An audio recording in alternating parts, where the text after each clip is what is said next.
Before MK Ultra, before the LSD, before the brothels, the dead scientists, and the congressional hearings, the CIA had another secret, one so disturbing, they've tried to bury it ever since. This is the terrifying, forgotten origin of America's mind control experiments. This is Project Artichoke. In the early 1950s, Cold War paranoia was boiling. The CIA feared that the Soviets had unlocked the secrets of brainwashing, breaking a man's will, wiping his memory, and turning him into a puppet.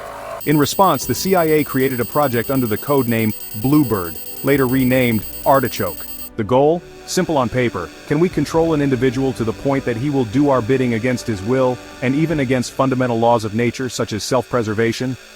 Project Artichoke didn't pull punches. The CIA interrogated people using hypnosis, truth serums, isolation, and electroshock. They tested scopolamine, mescaline, LSD, and sodium pentothal. Targets included prisoners, refugees, suspected spies, and in some cases, Americans who never even knew they were part of an experiment. Some subjects were drugged without consent, hypnotized, and then given suggestions to commit acts they wouldn't remember later. One Artichoke memo bluntly asked, "Can we get control of an individual to the point where he will commit an act of attempted assassination?" Some of the darkest Artichoke experiments happened overseas. The CIA used safe houses in Europe, Asia, and Central America, far from US jurisdiction. Subjects were sometimes injected, hypnotized, and interrogated under extreme duress. Some were expendable. Their fates? Unknown. According to CIA documents, one man was repeatedly drugged and hypnotized, then told to carry out an assassination. Afterward, he remembered nothing. Sound like fiction? It's not.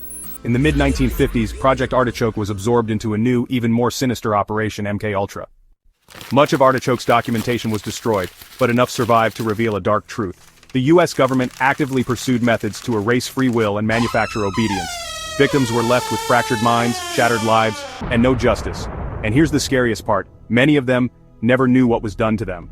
Officially, Artichoke ended in the 50s, but its legacy continued in MK Ultra and beyond. Some researchers believe mind control experiments never truly stopped, they were just renamed, relocated, and reclassified.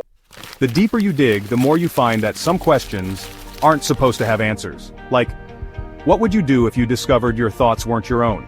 Project Artichoke was real, it happened, it was funded, authorized, and covered up.